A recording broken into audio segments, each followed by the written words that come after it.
16 सितंबर 1944 को हम किसान परिवार से हैं और उतना संपन्न परिवार नहीं था, बहुत साधारण परिवार था। उस समय शिक्षा का प्रचार प्रसार गांव में था नहीं।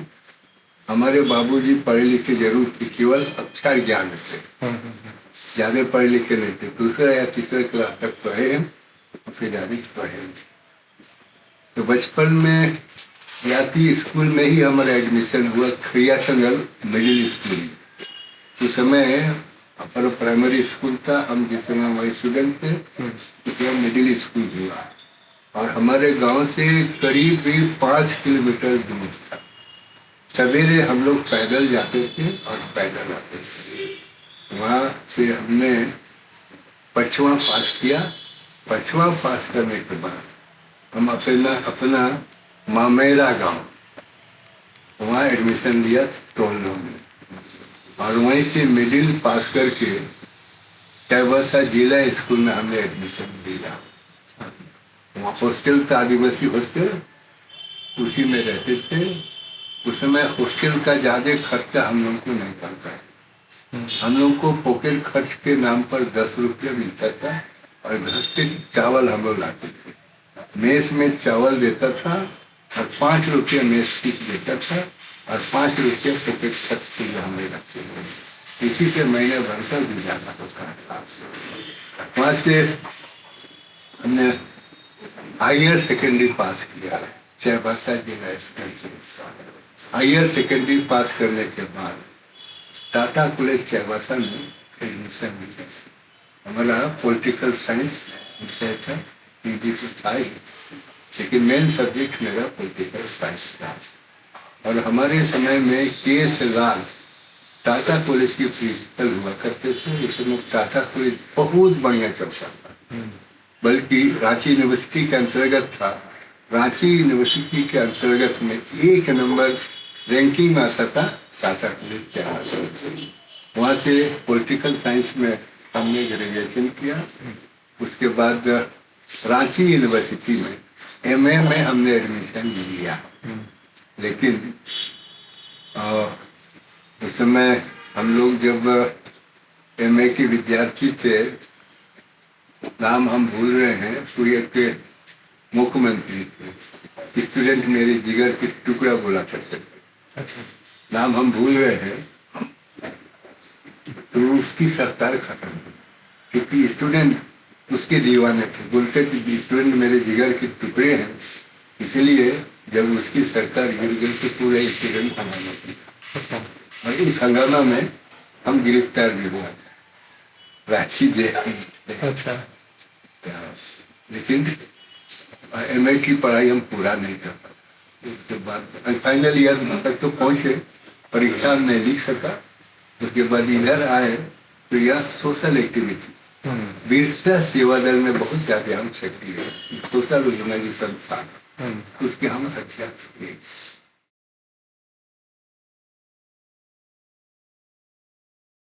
हम शुरू से ही पॉलिटिकली तो नहीं कहेंगे, मतलब सोशली हम एक्टिव बहुत ज़्यादा थे और इसी से लोगों से काफ़ी मेरा जान पहचान हो गया था, बुजुर्ग लोगों से भी, सब तरह के लोगों से।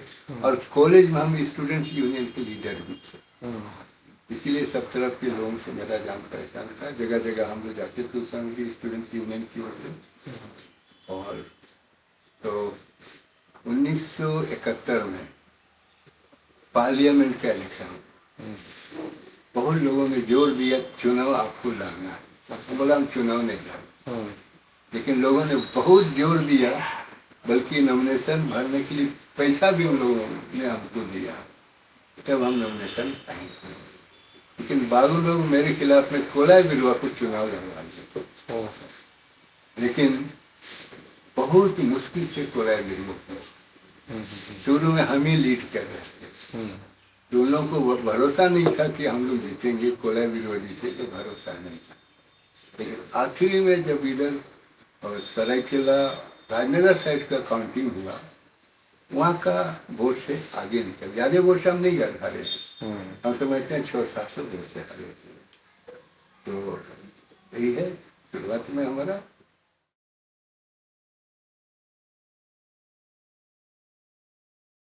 तो 72 में फिर हम चुनाव लड़ा, इंडिपेंडेंट। मेरे पास पैसा नहीं था चुनाव लड़ा, नॉमिनेशन पेपर में जो लगा मात्र 1000 रुपया हमने चुनाव में पैसा खर्च किया, चाहे वह पक्षियों से 2 साइकिल भाड़ा में लिया।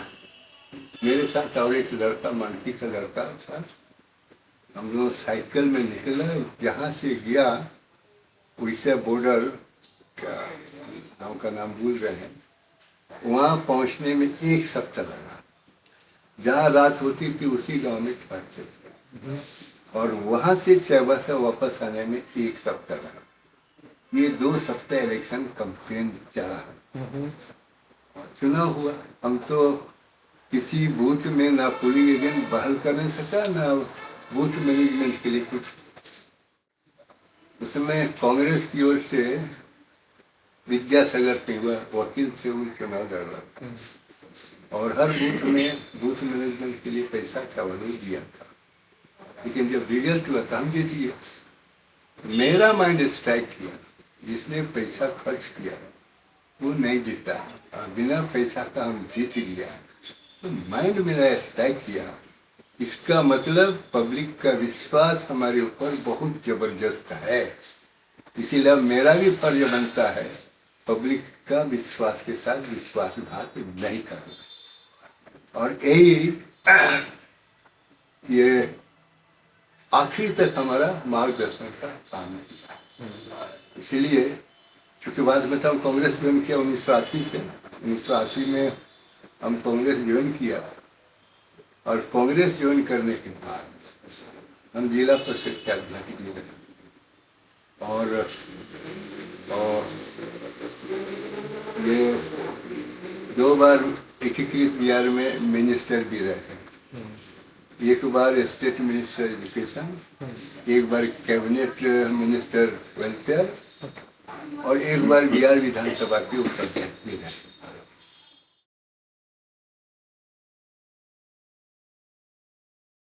तो जितना एक तरह से कई पॉलिटिकल पोस्ट है, सब पॉलिटिकल पोस्ट पर हम रहे। 1972 से लेकर के 1995 तक हम राजनीति में रहे।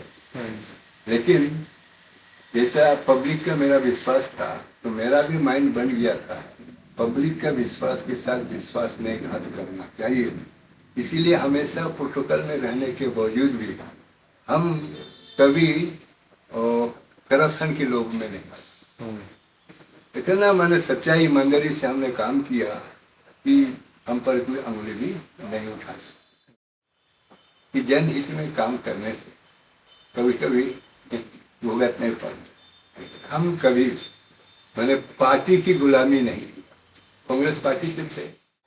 कहने का मतलब हमारे समय में हम लोग हमेशा जनहित में काम करते, सरकार की गाइडलाइन पे नहीं जाते, पार्टी की गाइडलाइन पे नहीं जाते।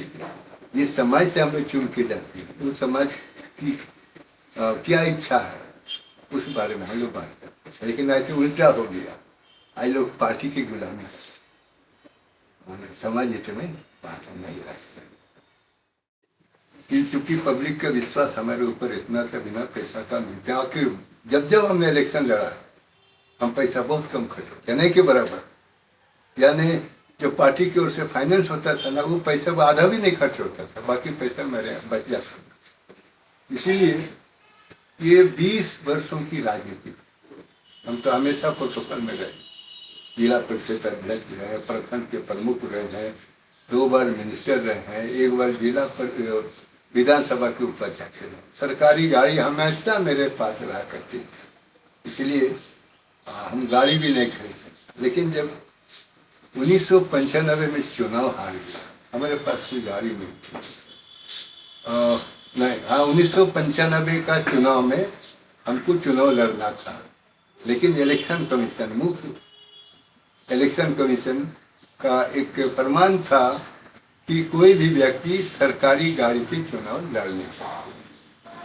उस समय हम कैबिनेट मिनिस्टर थे, अब सरकारी गाड़ी का इस्तेमाल नहीं कर सकते, क्योंकि मारुति वैन कहीं से हम अरेंज किया, उसी गाड़ी से हमने चुनाव लड़ा। तो चुनाव तो हम हार गए 1995 में। तभी जो हम बताए थे मेरे खिलाफ में जो खड़ा हो गया, जिसके चलते हमको चुनाव हारना पड़ा।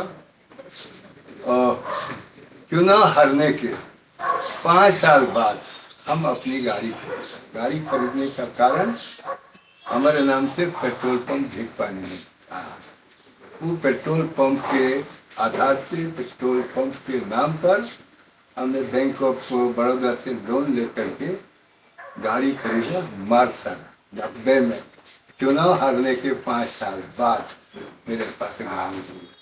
जब तक हम थे सक्रिय मिनिस्टर भी थे तो मेरे पास अपनी गाड़ी नहीं थी। लेकिन आज जब एक बार एमएलए बनता है तो करोड़पति बन के आता है, और हम मिनिस्टर रहे हैं, प्रोटोकॉल में रहे हैं, कंगालपति बनकर के हम चुनाव हारे।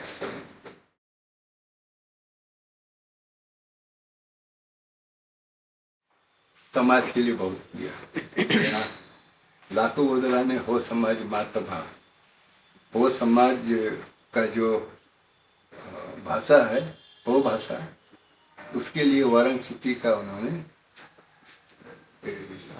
आविष्कार किया, और उसमें कोई एमएलए एमपी एक शब्द भी नहीं बोला। जब हम टीएसी के सदस्य थे, उसी में वाराणसी का रिकॉग्निशन हमने कराया, और रिकॉग्नाइजेशन करा करके 1 से 5 वर्ग तक वाराणसी में टेक्स्ट बुक में हमने लिखवाया और पढ़ाई भी शुरू करा दी स्कूल में। तो हो भाषा को अष्टम अनुसूची में प्रविष्टि दिलाने के लिए दोनों जगह से रिकमेंडेशन हमने कराया। जिस समय वाराणसी का किताब लिखा, उस समय अर्जुन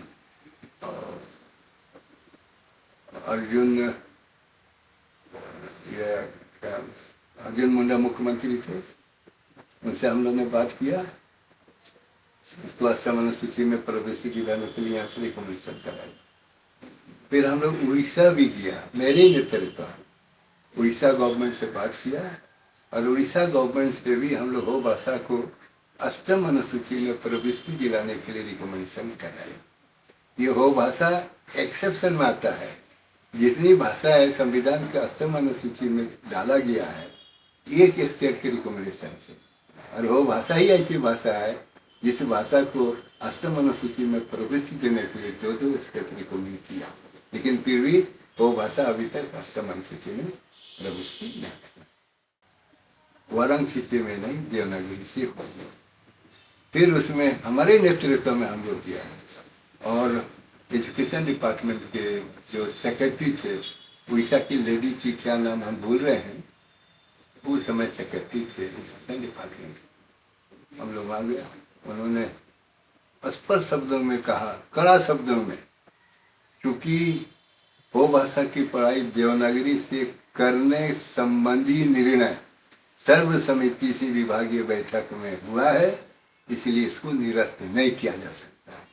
तब हमने कहा, मैडम ये वाराणसी को टीएसी, ट्राइबल एडवाइजरी काउंसिल, जो कॉन्स्टिट्यूशनल बॉडी है, उधर से वाराणसी को रिकॉग्नाइजेशन मिला है, और टीएसी का निर्णय को सरकार भी एक झटके में खत्म नहीं कर सकती। अगर टीएसी का निर्णय को खत्म करना है सरकार को, तो वह निर्णय को पुनः टीएसी में रखना पड़ता है पुनर्विचार के लिए, और टीएसी की सहमति के बाद ही सरकार उसको निरस्त कर सकती है या उसमें संशोधन कर सकती है। तो फिर आप विभाग वाले कैसे एक झटका में कर दिए हैं, तो जवाब नहीं दे सकी, और बाद में हार मानी, और लेकिन अपना एक प्रस्ताव रखी, ठीक है वाराणसी को नहीं हटाते हैं, दोनों को रखेंगे, वाराणसी भी और देवनागरी भी, इसलिए कि आपके हो समाज के बहुत से पढ़े लिखे लोग वाराणसी को नहीं जानते हैं। अगर एक साइड वाराणसी और दूसरे तरफ देवनागरी में किताब लिखी जाएगी, प्रिंट होगी, तो जिन लोग वाराणसी को नहीं जानते हैं, देवनागरी को पढ़ करके वाराणसी भी सीखेंगे।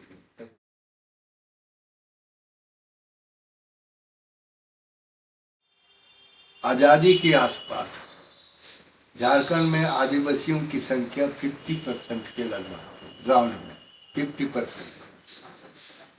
प्रत्येक 10 साल में सेंसस होता है और प्रत्येक 10 साल का सेंसस में झारखंड में आदिवासियों की संख्या घटते घटते 2001 का सेंसस में 26%, 50 से 26, मतलब 50% कम हो गया। इसके कारण यहाँ के लोगों का पलायन हो रहा है, बाहरी लोगों का इमिग्रेशन हो रहा है, और इमिग्रेशन में इतना ज़्यादा आदमी आ रहे हैं कि यहाँ के जनसंख्या से उन लोगों की जनसंख्या ज़्यादा है। पहले यहाँ आदिवासी मेजोरिटी में था, अब माइनॉरिटी में है, और ये आदिवासी के लिए बहुत खतरा है। और सरकार द्वारा जो कदम उठाया जा रहा है तो आदिवासियों के लिए आत्मघाती कदम आदिवासी। इसीलिए जैसे और स्टेट में जहाँ जमीन एक्वायर होता है, जिन लोगों की जमीन एक्वायर करके कोई उद्योग खड़ा होता है, वहाँ के लोगों को ही एम्प्लॉयमेंट किया जाता है। और हम लोग के यहाँ भी उस तरह की नीति बनना चाहिए कि जिसकी जमीन जाती है जमीन वालों को एम्प्लॉयमेंट मिल जाती। जब सुप्रीम कोर्ट का ये फैसला है, जमीन जिनकी है उसके नीचे का खनिज भी उनका है, तो जिनकी जमीन पर फैक्ट्री बनता है उनको एम्प्लॉयमेंट क्यों नहीं करते? अगर यहाँ विकास का काम एम्प्लॉयमेंट आधारित हो तो विकास का काम यहाँ के लोग स्वागत करेंगे। अगर यहाँ के लोगों का विनाश के नाम पर होगा तब उसका कभी स्वागत नहीं करेगा, उसका विरोध करेगा। अब 25वीं अनुसूची पर आधारित समता जजमेंट भी है, सुप्रीम कोर्ट का जजमेंट, उसमें स्पष्ट लिखा है, आप अगर पढ़े हैं तो स्पष्ट लिखा है, क्योंकि 5th शेड्यूल में केवल ट्राइबल शब्द आया है, नॉन ट्राइबल है ही नहीं। इसका मतलब शेड्यूल एरिया की जितने जमीन है गवर्नमेंट लैंड, वह पीढ़ी दर पीढ़ी वहाँ के लोगों के लिए सुरक्षित है। अगर इसीलिए स्टेट गवर्नमेंट प्रोहिबिटेड है शेड्यूल एरिया की जमीन बाहर के लोगों को एलोट करनी, बाहर का कॉर्पोरेट जगत हो या इंडिविजुअल कोई भी गैर आदिवासी उसको एलोट करना प्रोहिबिटेड है स्टेट गवर्नमेंट।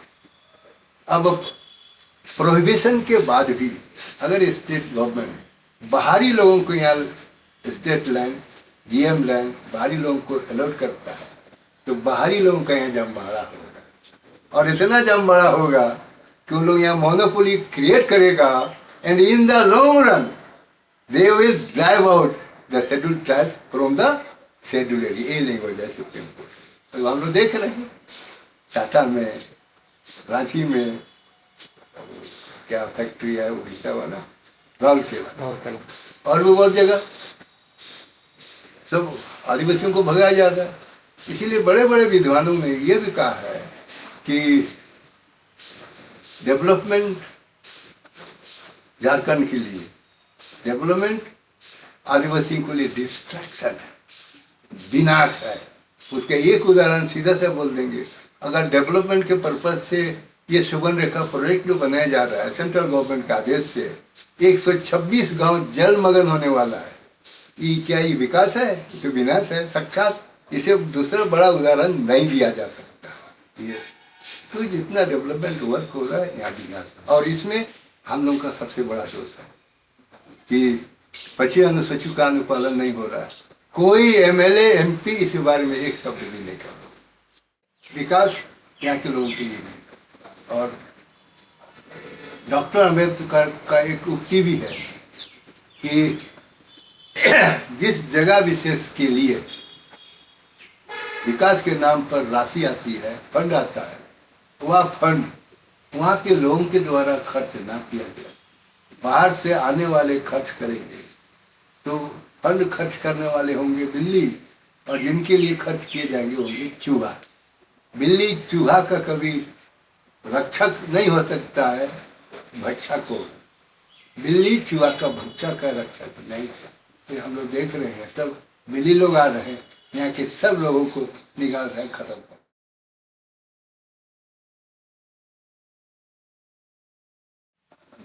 ये झारखंड जंगल पहाड़ से भरा पड़ा था, और जंगल पहाड़ में आने का दूसरे लोग की बात नहीं करते। आदिवासी लोग रांची से, मुंडा समाज से यहाँ आया है, पहले प्रवेश किया है, जंगल झाड़ काट करके खेत खलियान बनाया है। इसीलिए शुरू में इस रास्ते से किसी को आने का जाने का परमिशन नहीं था।